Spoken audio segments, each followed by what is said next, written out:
नमस्कार। पाकिस्तान के army chief Asim Munir वो गए थे वहां अमेरिका एक लंच के लिए। कुछ ऐसे बोला जा रहा है कि वहां जाकर के उन्होंने बहुत कुछ ऑफर किया, या बोलिए कि कॉलर पकड़ के ऑफर करवा लिया गया और उसे एक्सेप्ट भी कर लिया गया कैपिटल हिल में। उसके बाद अब एयर चीफ पाकिस्तान के अहमद बाबर सिद्दू ने एक साइलेंट विजिट मारी अमेरिका की, ऐसा पता लग रहा है। Pentagon, state department, Capitol Hill, वहां पर कई कईयों से मीटिंग की, बहुत सारे लोगों से मीटिंग करके आए। क्या खिचड़ी पक गई अमेरिका और पाकिस्तान के बीच में। साथ साथ निगेई एक वैसे तो वो जापान का सेंसेक्स है जिसे बोलते हैं नेपाली स्टॉक मार्केट, लेकिन एक निगेई नाम का न्यूज आउटलेट वेबसाइट है, उसने लिखा कि पाकिस्तान और अमेरिका की दोस्ती की वजह से इंडिया से दूर होता जा रहा है अमेरिका। उसमें लिखने वाले जो जर्नलिस्ट हैं वो एक थिंक टैंक चलाते हैं। फंडिंग पता नहीं कहां से आती है, क्या डीप स्टेट का मामला है क्या नहीं है मुझे नहीं पता। अमेरिकन डीप स्टेट कोशिश ये कर रहा है कि अमेरिका पाकिस्तान के करीब आ जाए, इंडिया से दूर हो जाए। इसी बात करने के लिए हमारे साथ उमेश अग्रवाल जी। उमेश जी, बहुत बहुत स्वागत है आपका हमारे शो में। उमेश जी, क्या सिचुएशन, क्या सच में पाकिस्तान अमेरिका के करीब जा रहा है और इंडिया अमेरिका से दूर होता जा रहा है? देखिए, पाकिस्तान कब दूर हुआ था, सबसे पहले तो ये बताइए। पाकिस्तान कभी भी दूर नहीं हुआ था। और जो बताया जाता है कि पाकिस्तान एक तरह से यूएस का एक सैटेलाइट स्टेट है, जिसको अमेरिका ने पाल के रखा है ताकि भारत की ग्रोथ ना हो पाए, क्योंकि फ्यूचर में अमेरिका भारत को अपना कंपटीटर मानता है। इसके लिए आपने देखा है कि वो बार बार फंडिंग करता रहता है, पाकिस्तान को फंड्स प्रोवाइड करता रहता है, फंडिंग दे के उनकी मिलिट्री को आर्म करता है। वहां पे इंटरनेशनल फंडिंग भी मिलती है, जिसके कारण वो अपने टेररिस्ट ग्रुप को रिवाइव भी कर रहा है। जैसे अभी बताया जा रहा है कि बॉर्डर के पास शायद 13 नया फैसिलिटीज वो टेररिस्ट बना रहे हैं, और उसके अंदर उनके पास थर्मल कैपेसिटी भी है, सेंसर्स भी है, और एंटी ड्रोन सिस्टम्स भी देके रखा है। तो ये सब चीज बताता है कि पाकिस्तान को एक तरह से फंडिंग कर रहा है अमेरिका, अभी से नहीं बहुत सालों से कर रहा है, right from the cold war era. और अब क्या हुआ है कि पाकिस्तान को एक तरह से डिक्लेयर टेररिस्ट स्टेट है, उसका कोई रेसिडुअल वैल्यू नहीं है, क्योंकि जियोपॉलिटिकल सिचुएशन बहुत कुछ बदल रही है। और अमेरिका को ये भी मालूम पड़ गया कि जैसे जितने सारे भारतीय अमेरिका में हैं, और वहां पे जिस तरह से उनका दबदबा है, तो अमेरिकन एडमिनिस्ट्रेशन में एक नया थॉट प्रोसेस आया है कि हम इकोनॉमिकली, पॉलिटिकली, डिप्लोमेटिकली और डिफेंस में भी अगर कुछ हो सके तो हमें एंगेज करना चाहिए अमेरिका के। तो भारत से एंगेज करना चाहिए अमेरिका में, ये एक तरह का थॉट प्रोसेस है, क्योंकि भारत एक तरह से फोर्थ लार्जेस्ट इकोनॉमी है आज की डेट में, थर्ड लार्जेस्ट इकोनॉमी होने वाली है। भारत की ग्रोथ रेट अराउंड आज की डेट में 7% होगी इस साल। और अमेरिका का जो लास्ट क्वार्टर में ग्रोथ था वो 0.5% माइनस में था। तो अब अमेरिका को ट्रेड डील चाहिए, और वो भारत को एक तरह से स्टेटमेंट्स दे रहे हैं। डोनाल्ड ट्रंप बहुत सारे स्टेटमेंट्स दे रहे हैं, पर लास्ट में ट्रंप उसको वापस ले लेते हैं। और अभी जैसे कंटेंशियस इश्यूज हैं, जैसे ट्रेड डील में है जो बात बताई जा रही है, वो लेके है कि एग्रीकल्चर और डायरी और जीएमओ क्रॉप्स के ऊपर। तो भारत ने तो क्लियर कट मना कर दिया, वो पॉसिबल नहीं है। तो अब ऐसा है कि अमेरिका में फ्लिप फ्लॉप चलता जा रहा है। डोनाल्ड ट्रंप के स्टेटमेंट्स ऐसे हैं कि वो एक सबको गेसिंग वर्क रखना चाहते हैं, वो एक तरह से एंग्जाइटी बना के रखना चाहते हैं। तो वो अपना माइंड गेम खेल रहे हैं। और इंडिया एक तरह से वेरी क्लियर है कि हम आपके दबाव में आने वाले नहीं है, हमारी ऑपरेशनल सॉवरेनिटी रहेगी, आपके हिसाब से हम नहीं चलेंगे। हम एक तरह से इक्वल पार्टनर्स के हिसाब से चलेंगे। जैसे पाकिस्तान को आपने डिक्टेशन दिया, वैसा यहाँ पे काम नहीं होगा। और आपने देखा है कि किस हिसाब से फॉरेन मिनिस्टर एस जयशंकर ने अमेरिका की धरती पे जाके, वहां पे जाके एक तरह से बोला है कि the perpetrators and the victims of terrorism can not be equated together. ये बहुत बड़ी बात कर दी है, क्योंकि अमेरिकन प्रेसिडेंट चाहता था कि भारत और पाकिस्तान को एक ही तराजू पे तोला जाए। तो वहां भी बहुत ही बोलते कम शब्दों में बहुत कुछ बोल गए। और उन्होंने पहलगाम इंसिडेंट का भी आपने देखा कि कैसे क्वाड के डिक्लेरेशन में आ गया, वहां पे अमेरिका ने भी एंडोर्स किया है। और आपने देखा कि उससे पहले स्को में चाइना ने एक चाल खेल के पाकिस्तान का स्टैंड एंडोर्स किया, और हमें एक तरह से पहलगाम को वाटर वॉश कर दिया था। तो वो सब होने नहीं दे रहे हैं भारत। और भारत क्लियर कट बोल रहे हैं ये स्ट्रेटेजिक ऑटोनॉमी रहेगी, और अमेरिका के जो मेरे ख्याल से सर्कल्स में भी ये चीज समझ में आ गई है कि भारत के साथ एंगेजमेंट करना होगा तो it has to be on equal terms, transactional terms. और आपको ने देखा है कि कैसे उनके जो डिफेंस मिनिस्टर है, डिफेंस सेक्रेटरी है पीट हेग्सेट, उन्होंने बोला है कि we are ready for co production of military equipments with India. ये चीज पीट हेग्सेट ने बोली है, राजनाथ सिंह ने नहीं बोली, ये उन्होंने बोली है। इसका मतलब क्या है, अमेरिका और भारत के बीच में मिलिट्री कोऑपरेशन, मिलिट्री एक्सरसाइजेस और भी सब बहुत सारे जो है वो हथियार हमें हमें मिलने वाले हैं। देखिए रोहित जी, अब मेरा ये मानना है कि भारत का जो रेसिडुअल वैल्यू है वो अमेरिका को समझ में आ गया है और भारत एक तरह से क्वाड का मेंबर भी है।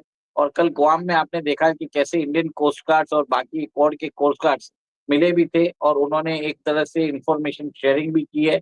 तो कहीं ना कहीं आपने देखा है कि हम मलाबार एक्सरसाइज करते हैं इसमें। तो और ये भी चेक कर लीजिए, भारत एक तरह से द ओनली नेशन है जो काउंटर कर सकता है चाइना को मिलिटरीली, इकोनॉमिकली और कोई भी स्ट्रेंथ बाय स्ट्रेंथ बेसिस पे। कोई दूसरा देश नहीं है। और आपको मालूम है चाइना एक तरह से उसने बोल भी दिया है कि वो 2027 में वो वो ताइवान पे हमला करने वाला है। और अब देखिए जितने भी थिएटर ऑफ कॉन्फ्लिक्ट है एक एक में चिंगारी लग चुकी है। इंडिया पाकिस्तान हो, ईरान इसराइल हो या रशिया यूक्रेन हो, ये कुछ कॉन्फ्लिक्ट खत्म हो चुके हैं या कुछ कॉन्फ्लिक्ट खत्म होने के कगार पे हैं। सब चीज हो गया है। अब जो थिएटर ऑफ कॉन्फ्लिक्ट बढ़ेगा वो बढ़ेगा ताइवान में। और ताइवान के लिए क्वाड को मजबूत करना जरूरी है, ये अमेरिका की मजबूरी है। इसके लिए आप ये देखेंगे अब उनके अंदर शिफ्ट होने वाला है। It will be a reset in Indo American ties. और आपने देखा है कि कैसे अभी जो रिपोर्ट्स आई है, भारत ने अपना कावेरी इंजन जो प्रोग्राम है वो बंद कर दिया है। और राजनाथ सिंह ने डिफेंस ऑफिशियल को बोला भी है कि जितना जल्दी हो सके जी के साथ हमने जो एग्रीमेंट साइन किया जिसमें F414 का 80% टेक्नोलॉजिकल ट्रांसफर करना है वो जल्दी आप कर लीजिए।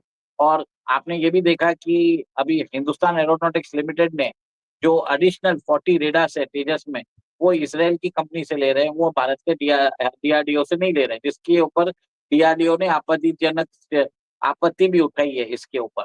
तो क्लियर कट बात है कि भारत एक तरह से जो डोमेस्टिक, जो मेरा मानना है जो R&D है उसको बंद कर रहा है। क्योंकि एक चीज आप समझ लीजिए, अमेरिका ऐसा कोई भी करार आपसे नहीं करेगा जिसमें आप अपना इंडिजिनस टेक्नोलॉजी है उसके ऊपर आप काम करते रहोगे और भारत को आप सोचोगे कि 80% टेक्नोलॉजी ट्रांसफर भी कर लेंगे। ये दोनों पॉसिबल नहीं है। तो कहीं ना कहीं अब ये नजर आ रहा है कि मुझे कि भारत और अमेरिका के बीच में ट्रेड रिश्ते जो स्ट्रेटेजिक पार्टनरशिप है वो एक तरह से होती हुई नजर आ रही है। और अमेरिका के साथ हमारा $125 बिलियन का ट्रेड है और 2030 तक यूएस का एक अनुमान है कि वो $500 बिलियन करने का विचार है। ट्रेड के अंदर दोनों को फायदा है, सब दोनों को मालूम है कि ट्रेड करने से ही फायदा रहेगा। कोलैबोरेशन करेंगे तो बढ़िया है, कॉन्फ्रंटेशन में कोई किसी का बेनिफिट नहीं है। अब ऐसी अलग बात है कि डोनाल्ड ट्रंप एक तरह से गेसिंग वर्क रखना चाहते हैं और लास्ट में वो एक तरह से ट्रेड डील अनाउंस करेंगे, ये मेरा मानना है। राइट, अनाउंस करेंगे ये मानना है। अच्छा, एक चीज और, क्या आप देख रहे हैं कि हमारा हमारा बहुत अच्छे रिलेशंस तो नहीं चल रहे थे। 500% टैरिफ लगाने की बात कर रहा है अमेरिका इंडिया पर, अगर रशियन ऑयल इंपोर्ट होता रहा। वैसे भी टैरिफ्स लगे हैं, साथ में इंजन डील जो है वो कहीं गड़बड़ा रही थी, अब भी बहुत अच्छा नहीं चल रही है। हालांकि इंजन आने शुरू हो गए हैं, हमें टेक्नोलॉजी नहीं मिल रही है। कहीं ना कहीं डिफरेंस तो दिख रहा है, कहीं ना कहीं ये तो दिख रहा है कि दोनों के दोनों अलग हो रहे हैं। ये सिर्फ कहने की बातें हैं, हम लोग बिल्कुल सही चल रहे हैं। क्वाड अभी दोबारा स्टार्ट हुआ है। हम लोग आगे आने वाले टाइम में इंडिया और अमेरिका फुटिंग पे हैं और अमेरिका को अच्छी तरह से पता है कि इंडिया के बिना उसका काम नहीं चल पाएगा। देखिए मैं आपको एक चीज बता देता हूँ कि भारत और अमेरिका के रिश्ते में कोई खटास नहीं आई थी। ये सब सिर्फ स्टेटमेंट दिया जा रहा था ताकि भारत को आर्म ट्विस्ट करके अमेरिकन फेवरेबल अग्रीमेंट्स किया जाए। और आपने देखा कि उन्होंने 5%, डोनाल्ड ट्रंप के एडमिनिस्ट्रेशन ने 5% एग्जिट टैक्स रखा था कि अगर आप कैपिटल रेमिटेंसेस अब्रॉड अमेरिका से भारत भेजते हो तो 5% करेंगे। तो अब उसका लॉ के अंदर घटा के उसको 1% कर दिया। देखिए, एक और एक चीज आपको ये समझना पड़ेगा कि भारत और अमेरिका के बीच में जो रिश्ते थे वो वैसे ही है। ये एक तरह से एक्सचेंजेस है जो एक उनके लीडर कर रहे थे, जिनको ऐसा लगता है कि उनको सब जने उनके ईगो को मसाज करें। भारत ने वो नहीं किया। भारत ने बहुत ही रेस्पेक्टफुली, देखिए कि मोदी जी ने उनको बोल दिया कि आपको क्वाड समिट में आना है। G7 समिट में दौरान जब फोन पे बात हुई तब उनको बोल दिया, और भारत ने क्लियर कट बोल दिया कि आप पाकिस्तान को अगर तवज्जो देते हो भारत के साथ, तो प्लीज आप हमसे बात भी मत करिए, क्योंकि भारत ने एक पॉलिसी रख दी है कि जो भी नेशन है उसको डायरेक्टली और एक्सक्लूसिवली भारत से बात करनी पड़ेगी, और भारत के साथ अगर पाकिस्तान को क्लब करता है वो हमें एक्सेप्टेबल नहीं है। This is a clear stated policy, जो हाइफन डी हाइफनेशन की पॉलिसी है भारत फॉलो कर रहा है। और मेरा ये मानना है कि ये जो ट्रम्प ने बोल रहे हैं उसका, ट्रम्प की बात का कोई वैल्यू नहीं है, क्योंकि आप ये देखिए सिर्फ ये बातें करते रहते हैं, कुछ होता नहीं है इनसे। हाँ ठीक है, जो भी है आप ये देखिए पीट हेक्सेट क्या बोल रहे हैं, मार्को रूबियो क्या बोल रहे हैं। वो एक एक्चुअली ऐसे हैं जो अमेरिकन जो एडमिनिस्ट्रेशन को ड्राइव कर रहे हैं दोनों। मार्को रूबियो वहाँ के फॉरेन मिनिस्टर है, और पीट हेक्सेट उधर के डिफेंस मिनिस्टर है। राइट। अच्छा, एक चीज पीट हेगसेट कुछ बोल रहे हैं, मार्को रूबियो कुछ बोल रहे हैं, एक और खबर आई, चाइना पाकिस्तान मिल करके एक ऑल्टरनेटिव साथ बनाना चाह रहे हैं, जिसमें बांग्लादेश और एक और खबर ये कि बांग्लादेश, चाइना और पाकिस्तान की टीमों की मीटिंग बीजिंग में हुई, इंडिया को घेरने की तैयारी है। ऐसे में अमेरिका से भी अच्छी दोस्ती, चाइना से भी अच्छी दोस्ती, दोनों चल पाएंगे क्या, और इंडिया के लिए व्हाट इज इन स्टोर? देखिए, सबसे पहले तो ये जो मीटिंग हुई थी ये यूनान प्रोविंस में हुई थी चाइना के अंदर, और आपको मालूम है कि अगस्त 22 2024 को जब शेख हसीना की सरकार गिरी थी, तब आपको समझना चाहिए था ये जो ट्राइलैटरल जो बोल रहे थे, थ्री फ्रंट वॉर, उसका फॉर्मलाइजेशन हुआ है। ये एक तरह से ट्राइलैटरल मीटिंग, इसके अंदर जो लोग बता रहे हैं इसको डेविल अलायंस ये सब बोल रहे हैं। देखिए, इसको आपको समझने की बात है कि बीआरआई जो है उसको ईस्टवर्ड एक्सपैंड करने की योजना हो रही है। आपने देखा है एससीओ समिट में चाइना ने खुद एससीओ को किल कर रहे हैं, क्योंकि उन्होंने एक तरह से जानबूझ के बलूचिस्तान का इशू लिया, और इन्होंने, आपने देखा है कि कैसे पहलगाम को इग्नोर किया। कौन सा ऐसा होस्ट देश है जो खुद की समिट को किल करने की कोशिश करेगा, कि उसको मालूम है भारत उस पर बस साइन करने वाला नहीं है। आपको मालूम है G20 की समिट हुई थी, उसके अंदर हमने एक तरह से यूनानिमस डिक्लेरेशन ट्राई कर रहा था, और सबने उसको एक्सेप्ट भी कर लिया था। तो और ये भी देखिए, ब्रिक्स की समिट में सी जिनपिंग पहले नहीं जा रहे हैं, फर्स्ट टाइम नहीं जा रहे हैं बहुत सालों में, और एक तरह से चाइना ने देख भी लिया कि वहां पे कोई प्रोग्रेस नहीं हो रहा, बातें हो रही है, क्योंकि वहां पे जो है रशिया और इंडिया मिलके चाइना की दादागिरी को अपोज कर रहे हैं। तो कहीं ना कहीं वो एक तरह से अलग थलग पड़ रहा है। अब चाइना क्या मानना है, ये मेरा मानना है, चाइना एक तरह से non Russian non Indian front खोलने की कोशिश कर रहा है, जिसके अंदर वो एक चाहेगा कि इसके अंदर वो सेंट्रल एशियन रिपब्लिक्स को भी जोड़ने की कोशिश करेगा। उसके बाद वो बांग्लादेश के द्वारा म्यांमार, लाओस, कंबोडिया, थाईलैंड सबको इस अलायंस में लेके आने की कोशिश करेगा।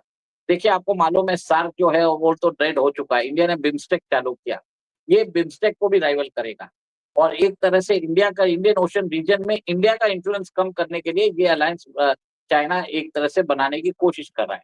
भारत भी देख रहा है ये सब चीज, और एक चीज है, बीआरआई जो है ये ईस्टवर्ड मूव करने वाला है, और एक तरह से आप ये देखेंगे कि वो इंडिया का इन्फ्लुएंस को काउंटर भी करना चाहता है। और सेकेंडली, आपने बोला था चाइना और पाकिस्तान, चाइना और अमेरिका दोनों के साथ पाकिस्तान के अच्छे संबंध है, वो कितने दिनों तक चलेंगे? देखिए, जब तक पाकिस्तान के न्यूक्लियर एसेट्स अगर सेफ है तब तक वो बेनिफिट ले पाएंगे।